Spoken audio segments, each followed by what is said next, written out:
Welcome back, folks. I have breaking news for you because Sony will have two separate camera announcements in July, which is kind of unusual, so unexpected. Usually we have one announcement and after a couple of months another announcement. We are getting two cameras in July. This is confirmed with trusted sources, so this is no more a wild guess or rumor. You can hold me accountable on this, and I'm also the first worldwide to telling you through YouTube and sonyalpha.com that this is going to happen. And I dig into the details of the two announcements today. But before we kick off, the usual reminder to like this video, to help me in the YouTube algorithm, and subscribe to the channel, hit the notification button to not miss out the upcoming rumors.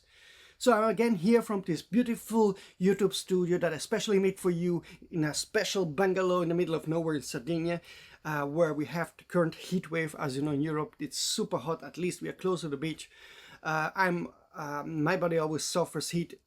Anyway, after 20 degrees Celsius, I already suffer. So I'm made for cold temperature. So for me, this is very terrible. And now in about 20 minutes, I have to go and walk for 20 minutes to another beach where I meet with friends. And I'm really not looking forward, not because the friends are nice, but the walk under the sunshine will be terrible for me.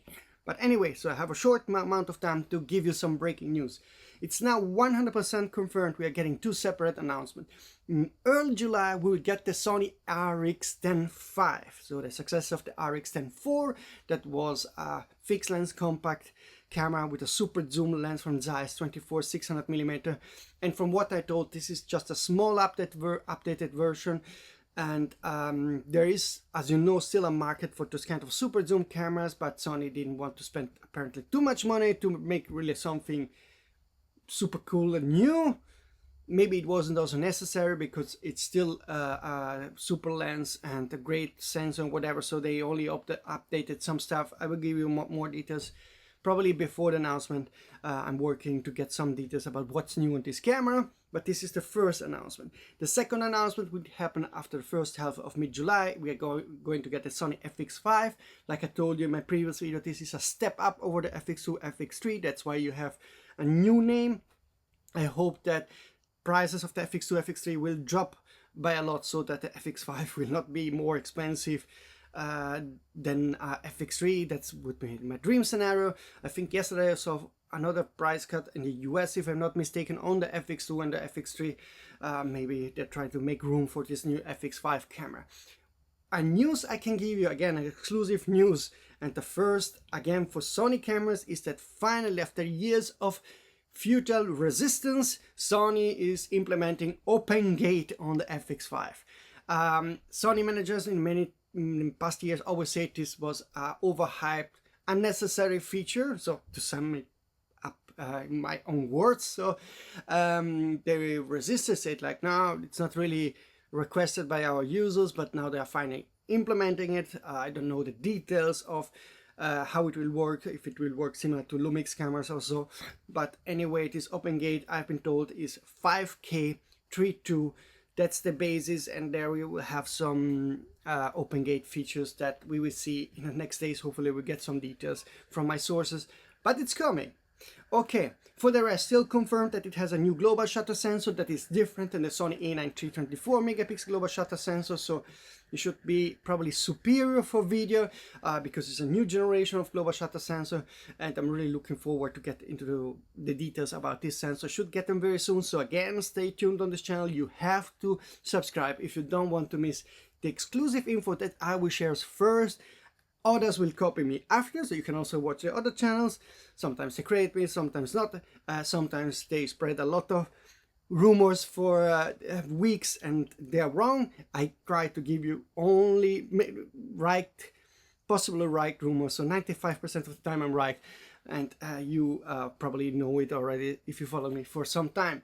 So a new global shutter sensor on the FX5, Open Gate is coming. It's a slightly bigger body from what I've been told. I haven't seen the camera yet, so if there are sources that can share images, also if you have images you want to share but you don't want me to publish, you can just share it. Tell me don't publish it, but at least I can see how the camera will look and have a confirmation about the size and what's new on the body itself, that apparently has some major changes when it comes to the button layout. So some more Venice-alike style. So you can contact me always using this email address and contact form. And this camera is coming the second half of July, that's confirmed. I haven't been told yet other features. I have been told other features, but I'm double checking it to not make mistakes, because I'm getting sometimes conflicting rumors, so I'm trying to double check with trusted sources. But anyway, we are getting those two cameras. There is also an info from another source, a new source, that there will be also a lens announcement in July from Sony, but I haven't got a confirmation about this, so I don't know if, for example, the 16-28 2.0 GM is finally coming in July. I hope so, but again, if trusted sources can, or the sources can give me some evidence about this lens, would be nice. Then that's about it for Sony, but we'll have two more announcements probably from third-party manufacturers. I'm still not sure about that wide-angle zoom lens, full-frame autofocus zoom lens that I leaked a couple of weeks ago. I still don't know if this is real or not, but apparently this would be announced in around July 3-4. I don't know if it's a Tamron or some other manufacturer. So this is a less reliable rumor, but just saying that I got this and I hope that it's true, but we will see in the next days. And Sigma will definitely have a new lens that is quite useful, quite interesting, and I have the specs and I'm double checking them. I should be able to give them to you next week. So also Sigma will have this nice lens, not confirmed if it's coming in July, but I got the specs and some more details. Usually means that it's quite close. So if it's not July, maybe it's August, but this lens is also coming. And then of course third-party manufacturers from China will also have lens announcements, some more exciting, some less exciting, but this is it when it comes to Sony. There will be a Canon, Nikon, Fuji announcement from end of August and September, so they are a bit more quiet lately this year, but they will come with new gear later in the year, and hopefully we'll have rumors about those companies too. So this was the quick roundup of what to expect from Sony. As you see, even if I am on holiday, I have to work because Sony has those two announcements coming in July. I will give you the dates, specs and everything, hopefully some images pretty soon, so stay tuned. So again, hit the notification button to not miss some of the upcoming rumors. And now I'm off for my 20-minute walk under the hot sun, 40 degrees. As you know, here in Europe it's super crazy hot. I hope it's over soon because I suffer a lot.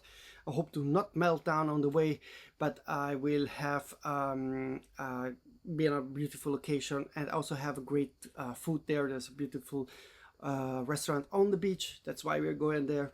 Maybe we'll share some pictures on Instagram if you'd like to see where I am, and I hope that if the weather improves in terms of becoming cooler, then I can also make some videos outside this wonderful YouTube studio that really is quite not beautiful to see, but outside, even this Sony RX10 camera I have would overheat after, like, instantly if I would shoot outside. Okay, then see you soon with new rumors.